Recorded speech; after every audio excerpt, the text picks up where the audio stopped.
weekly class on the, here we go.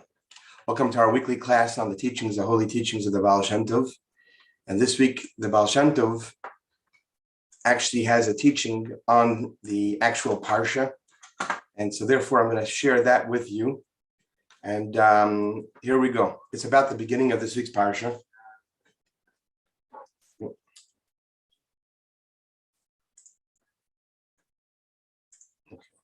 It's about the beginning of this week's Parsha. And it's in response to when Moshe Rabbeinu, when Moses, after having been sent by Hashem, was given the unfortunate news from Paro that not only will he not let the Jewish people free, but that he would, in addition to the work that they were doing already, he would make the burden even more difficult. So Moshe Rabbeinu in the end of last week's Torah portion says to Hashem, why did you send me? For the time that I went to go and to share with these, to do your mission, things only got worse. So the beginning of this week's Torah portion is Hashem said to Moshe, in response to the complaint that Moshe had to Hashem, he said, I have made myself aware to Abraham, Isaac, and Jacob, Avram, Yitzchak, and Yaakov, with the name of Shin Daled Yud. Shin Daled Yud name, just a little bit of background. Every name of Hashem has a different particular way in which the divine energy is manifesting. And there's a reason why on the mezuzah, if you see on the mezuzah, there's a Shin Daled Yud. Here you go, behind every mezuzah. Okay, what happened to that? I don't know. Anyway, that's funny. There you go. There you go. See it right there. So the Shin Daled Yud is particular on the mezuzah because the mezuzah is the way in which we bring about the connection between above and below in our physical dwelling, in our physical homes. So when we take that into consideration, it makes sense that the name that's on the mezuzah is that particular name. Why? Because that name, our sages tell us, is the name that represents the lowest level of divine manifestation. And what that means is the following. There are two concurrent truths that are happening that are elaborated on in great detail in the Hasidic teachings. The first idea is that there is no thought that can grasp Hashem at all, and there is no space that's free of Hashem at all. And that truth is not something that we could know with our minds because there's no thought that can grasp Hashem at all. But it's an idea that when we consider the limitations in which we occur, we could acknowledge that truth beyond the intelligent limitations or the usual ones in regards to how our mind operates. Our mind gets us there, but it can never capture its truth. So that's one force that's happening all the time. And then there's an order from the infinite light in the way that it originates, or sorry, I'm going to correct that one for my friend who corrected me, it originates in a higher level, in a more sublime level, in a platform in which no distinction can be noticed between the creator and the creation. That's the origin of it.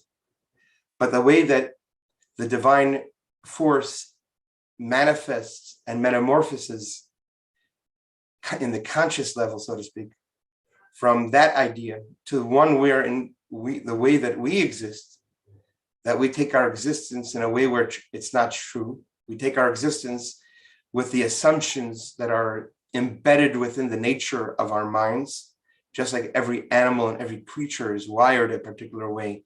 So the reason why we have to work and we have to go through a process in which we discover the divine within our reality, and this is because of the continuous symptom, the continuous contraction of the divine light, which occurs through the different names of Hashem. And the different names of Hashem, each one therefore represents a different way in which how that divine light manifests. So for example, the first 6 days of creation, the name Elokim is more commonly used, or not more common, it's the only name that's used. And that's because the name Elokim is the name that we learn from the teachings of Kabbalah, and it's very much elaborated on in the teachings of Hasidism, Chabad Hasidus specifically, that the name Elokim is the same numerical value as the nature. In other words, the fact that there's something called the nature of things, even though the nature is not the true form in which it exists, it's just the way in which it occurs. And the reason why we experience things in that way, with us being able to look at nature as if it has an entity of its own, is because of the fact that there's a particular filter of the divine force, the infinite, which is called with the name Elokim, and that particular name therefore conceals from us the true nature of all energy. That's a short end of it. I do highly suggest that you take the time to learn more about this, and you could go to jewishmalibu.com/parsha, Parsha, and then go to the beginning of the Kahot Chumash, and there's more details about this idea that you can learn about. Okay, let's get back to our conversation. So what exactly was Hashem telling Moshe in response? Moshe's complaining about the fact that God has given him a mission and things have gone sour. And Hashem is saying, well, I revealed myself to Abraham, Isaac, and Jacob, but I never revealed to them my higher names. I only revealed to them that name of Shin Dal Yud. So how's that answering Moshe's question? And just in short, when we have a challenge, the way we experience the challenge is at first from our perspective of what's going on. We put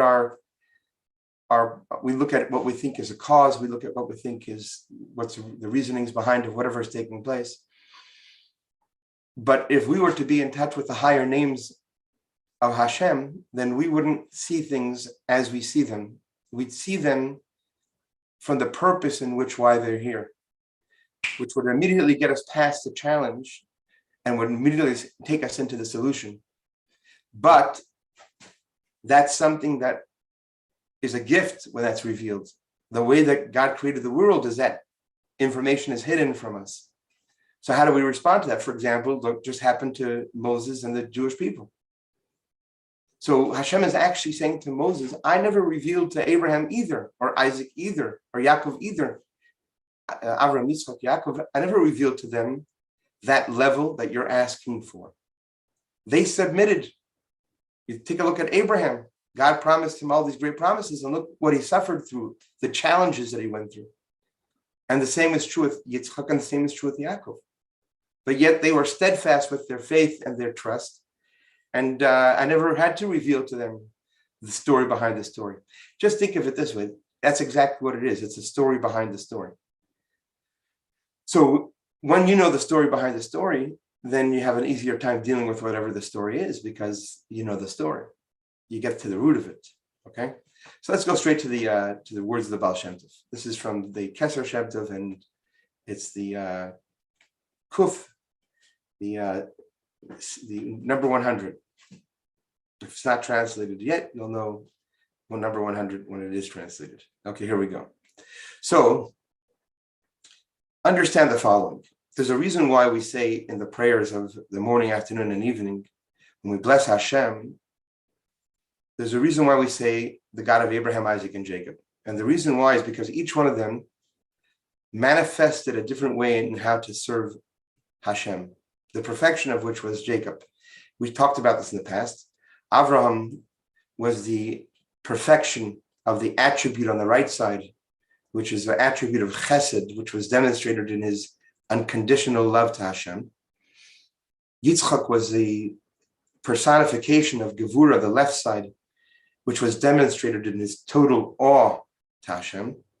And Yaakov was the representation of the center, which is the balance between the right and left, which was demonstrated in the way that he served Hashem in its total perfection. And as such, since we're their descendants, embedded within us are these ingredients in our subconscious or in our soul. And each one of these have a particular way in which they are done to perfection. There's a way in which the Avram part of us could always be worked on and to be done better. That's the way that we demonstrate our love to Hashem. Or the same is also true the way we demonstrate our awe of Hashem. And the same is also true in the way we demonstrate the beauty, which is the balance between the two. Usually speaking, the love aspect of our relationship is what drives us to be proactive, to do mitzvot. And the awe aspect of our relationship is what refrains us from doing things that we shouldn't. All right. So now the way that it works is that when there is joy in the world, that is connected to the attribute of Avraham, because Avraham is chesed. And since in every creature in the world there is a spark of godliness, therefore everything can be rooted back to one of these three channels of Avraham, Yitzchak, and Yaakov. And the purpose of our relationship with whatever it is to always elevate whatever spark it is and to reconnect it to its source. And by us being more present to which channel is operating at the time, then we could be more present to how to respond to it. So we could therefore not be reactive, but we could be proactive about our response. And this is what Hashem is telling Moshe Rabbeinu. And I showed myself to Avraham and to Yitzchak and to Yaakov with the name of Shin Daled Yud. As I shared with you a moment ago, the name Shin Daled Yud is the words that are the acronym for the name that denotes the lowest level of manifestation of the divine concealment. As our sages say, the acronym for it is Sha'amar La'olam Dai, that he told to his world, enough. In other words, if that were not to occur, then the forces of darkness would even be more powerful. But there was a certain stop, an end to how far the forces can go, because that's the way God created the world, as I shared with you, is a continuous concealment. But if there was no stop at it, then God forbid the dark side would be too overpowering, and we would have no possibility of transforming it when it's within us. So that's the point, is that if not for the fact that that was done, that was the divine command to that level of darkness, that there's a certain depth to which it could go and no further. I mean, that's pretty deep the way that it is, don't get me wrong, but can imagine how much worse it could have been. Then we would have had no possibility of doing the work that we're here to do, which is to transform the darkness within us into light. And therefore, that's the way that we're meant to respond to things when they come to us, is to look at the event as a manifestation, when it's of the lowest form in which the divine manifests itself. So that's being present to the Shin Daled Yud name. In other words, that name reminds us that the whole darkness, number one, is coming from the same source, but it has a purpose, it serves a purpose. I understand this opens up a whole bunch of questions, and that's something that one could learn more about and to get into deeper conversation. But this is what Hashem is saying, that I showed myself to Avraham, Yitzchak, and Yaakov, which is, I let them know about this aspect, about how the three channels come to the lower level of reality in the name of Shin Daled Yud. And because of the fact that they were operating from that level, and they responded to that level, and they began to do the work that we're all here to complete. So what happens is that the Jewish people, through Moses, the prophet, actually get to experience the next name with the giving of the Torah.